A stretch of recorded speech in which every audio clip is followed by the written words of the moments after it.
Hi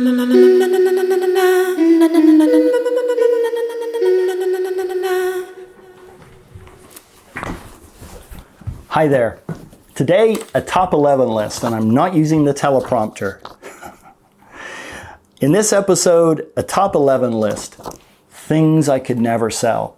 This was viewer recommended, and thank you very much for recommending this. I had a lot of fun putting this together. Really, it needed to be like a top 15 or 20 list, but top 11 is what we have, and I'm going to make do with that. So there's bittersweet in here. At number 11, Yamaha G60.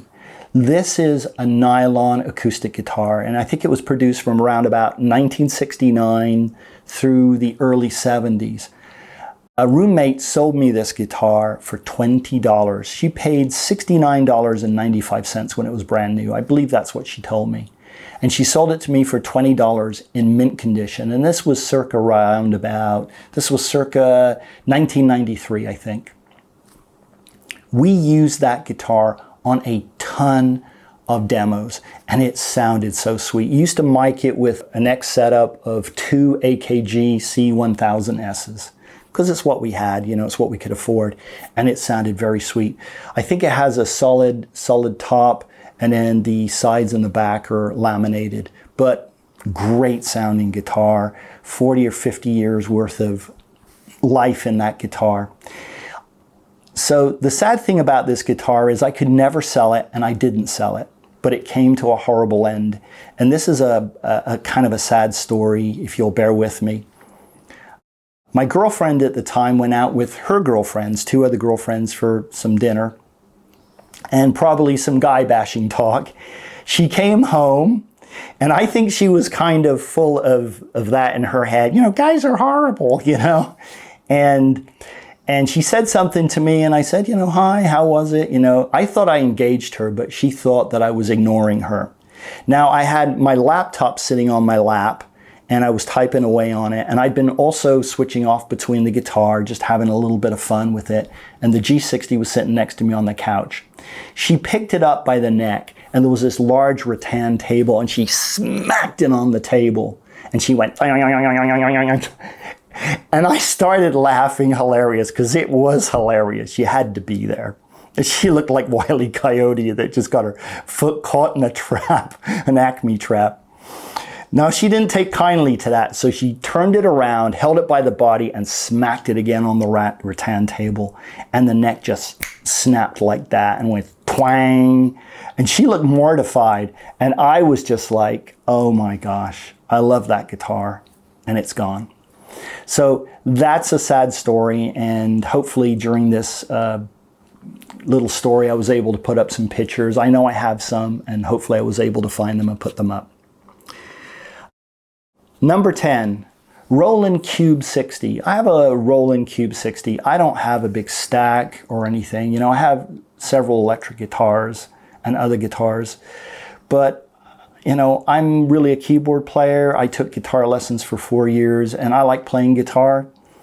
And my instructor recommended the Cube 60, and it's what I bought. It's got some onboard effects, and it works fine. And I have it mic'd up with an SM57, and I don't have a Royer, but it's mic'd up with the SM57 and an AKG C1000S, which is what I can afford.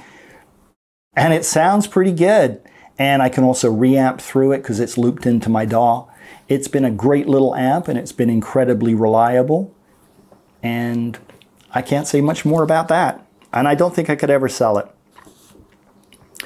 At number 9, Akai AX80.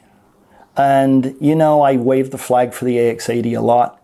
And you think it would be higher, but no, it's at number 9. I sold it once when I got my QS8, which is a 88-note Alesis keyboard, and I thought I didn't need it anymore, and I regretted selling it, and so I repurchased it.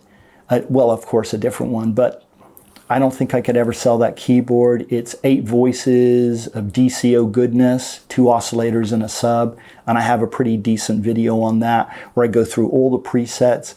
I think it's a pretty good video, and you can actually see me play all the presets, plus a couple of my own creations. And it's, when you put effects on it, a really nice analog synth, and they've definitely been going up in value. Number 8, TC Helicon Voice Live. I think that this is the best hardware harmony effects processor for the price. I don't know how the H9000 is by Eventide. It's probably very good, but it's also like $8,000. This unit is about $800, which is still pretty expensive and close to retail, or maybe even above retail. You don't see many of them come up for sale. I have an episode coming out, and there should be a screen up over here about hardware effects processors. I did a pretty in-depth top 11 list where I have tables and specs, and I put a lot of time into it, so hopefully you'll pay some viewing to that. It's a good episode, and it's going to be out in a couple of weeks, I think. I just really love this processor. It's got other stuff on it too. It's got probably the brightest display I've ever seen. It's like a beacon when I turn the lights down in the studio. It also has hard tune effect, like we also call the share effect. It has the AM effect, where it sounds like you're in an AM radio. Country music used to use that a lot. I don't know if they still do that. And a lot of other great effects, the reverb, the choruses, all the time delay stuff on it sounds really quite good. And it's got great harmony effects. And I use them on pop and country all the time when I'm writing that stuff.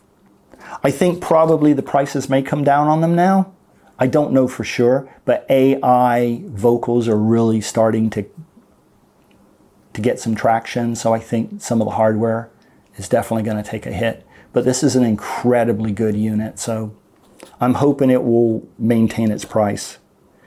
Coming in at number 7, Lexicon PCM81. I own one of these with the Dual Effects card. I purchased it in the year 2000, which was 2 years after they came out. They came out in 1998. And it's probably the best effects processor I have. I have 3 other Lexicon processors, essentially all MPX 550s. But I think the PCM81 is better. It's just got more depth of programming. I have it looped into my DAW along with the other ones. And I usually use it as my mastering processor to put effects sheen on the final mix. And it's really done great for that. And I just love a lot of aspects of it, and I'll probably do a review on it one day. It's such a great processor.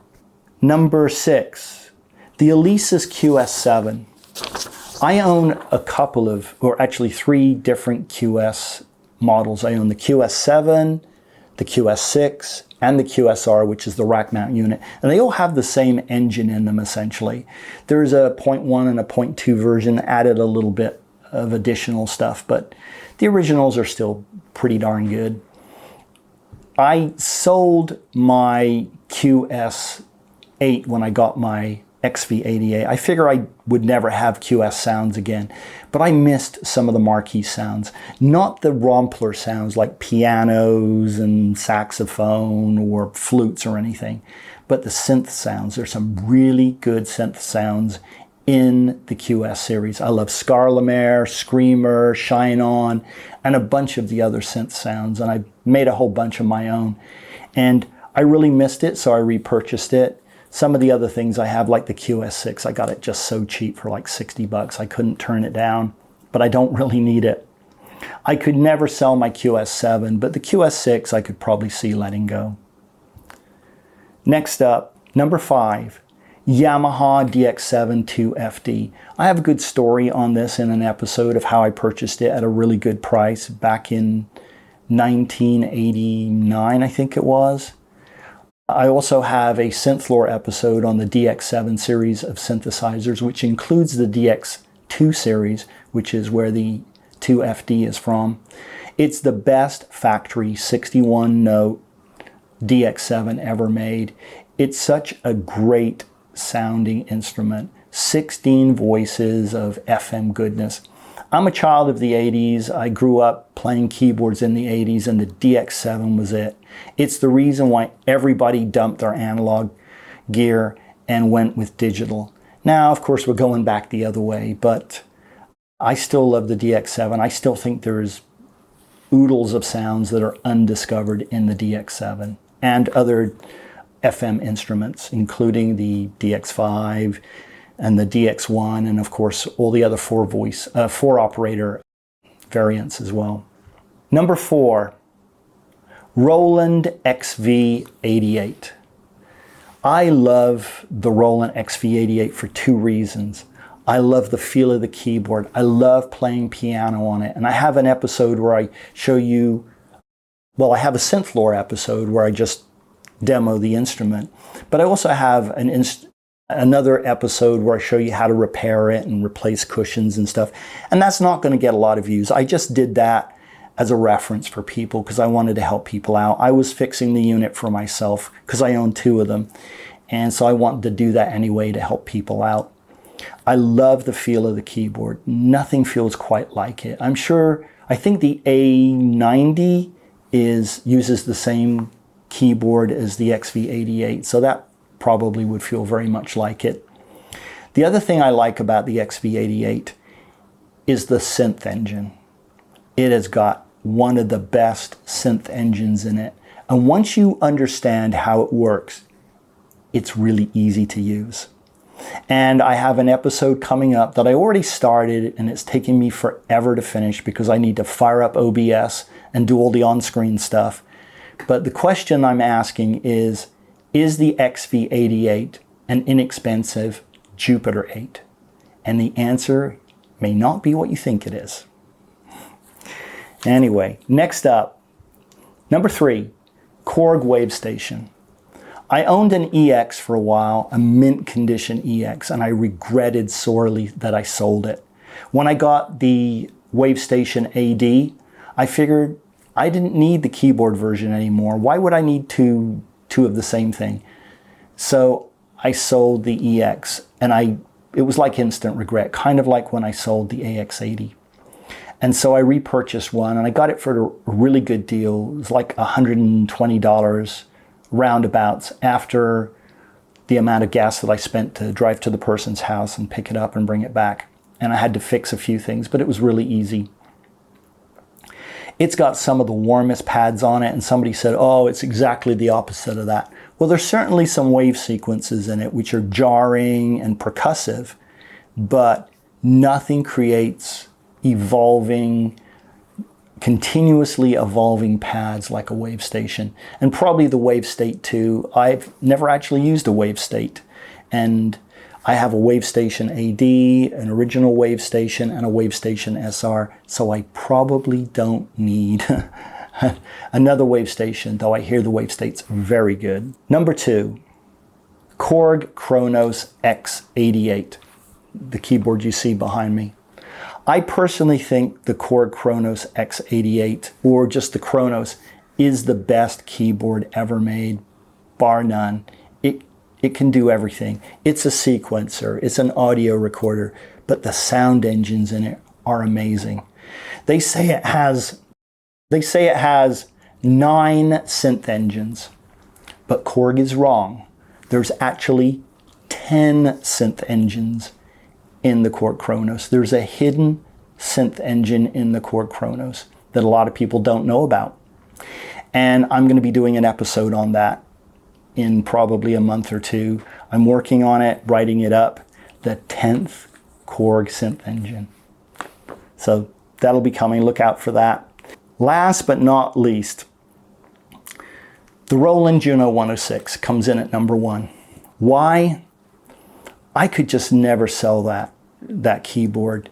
I know I've ragged on it. I have 3 videos on that keyboard, and I'm not going to do another one until it's 50 years old. And if I'm still around, I'm going to do it. And I talk about that in the most recent episode that I did on it. There's a ton of sweat equity in my Juno 106. In order to buy that, I had to trade in my PS20. And during the summer, while going to school, I also worked at Food World, which was a grocery store, and I was stocking produce. And I was working at night at a restaurant washing dishes on one of those Hobart machines. And this is a story. They have these big hard plastic racks, and you put the dishes in these racks, and then you feed it on a conveyor belt, and it goes through this machine, and it fires, detergent, and scalding hot water and steam at it. And the plates come out the other end and they are just roasting. And you have to pick them up and put them in piles and put them back. And they're just constantly coming. And you're just sweating buckets. I drank so much soda that year. You know, it was free. You just go over to the machine and get as much as you want because you work at the restaurant. But I think I weighed about 100 pounds because it just all melted off me, you know, and I'm a pretty tall guy, so I was like a little beanpole. But that was hard work. And all that money went into the Juno 106. Like I said, a lot of sweat equity. I wanted to give a couple of honorable mentions. If this hadn't been a top 11 list, if it had been, say, a top 15 list, here's some other items in my studio that definitely I would never sell. My Mackie HR24 monitors. I have 4 of them. I have a surround sound system. Nobody has ever asked me to deliver any final product in surround, but I have it. What I do like about it is I can push a button on my mixer and then I can have a stereo field over here at this set of keyboards or a stereo field over here. So they're very useful. You know, they're reference monitors, whether you like, you know, NS10s, huge JBLs, Barefoots, whatever makes you happy. I've worked with these. I've had them since, I think, 1998, which is about a year after they came out. And so I have 24, 25, 26 years worth of experience just listening to them and knowing when it's right here, it'll sound fine in a car, on an airplane, in a bathroom, at the grocery store, coming through the Muzak, or in an elevator. I just know it's going to sound good. They've never let me down, and they've been a very good set of monitors for me. Also, my RME UFX, rock solid. I moved from Windows 7 to Windows 10. Drivers available very quickly. Another company whose product I own did not update stuff as quickly as that, and so very refreshing to work with this product. I'm not a guitar player. I don't call myself a guitar player. I play guitar. I took several years of lessons, 4 years of lessons from a very good instructor, and I have a bunch of guitars. There are a whole bunch of guitars I could never sell. And I'm not much of a guitar aficionado. I know how to play, and I play on the tracks that I produce sometimes, but I don't think of myself as a guitar player because I'm really not. Stream Deck. I love my Stream Deck. If this was a larger than 11 list, I'd definitely put the Stream Deck on there. I really like it. It's automated my workflow between that and Touch Portal. Workflow is a lot faster, and just pressing a button rather than having to remember some obscure key command like Control, Shift, Alternate, L. I'm not going to remember that. I can barely remember what I had for breakfast, so having tools like that is just very useful to me.